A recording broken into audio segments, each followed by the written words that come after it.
రాజ్యమేది లేదు గాని రాణిలాగా చూసుకుంటా, కోట కట్టలేను గాని కళ్ళల్లో నిన్నే దాచుకుంటా. రాత ఎట్లా రాసి ఉన్నా ఆ మార్చి నీతో రాసుకుంటా. స్వర్గమంటూ ఉన్నదంటే అది నీతోనే ప్రతిరోజు పంచుకుంటా.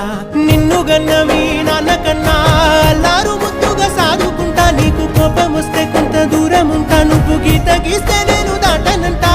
కంట నీరు కంటి రెప్ప దాటకుండా కాటుకై కావలుంటా. రాంబాయి నీ మీద నాకు మనసాయనే, ఏనాడు నిన్ను వీడిపోని నీడైతనే.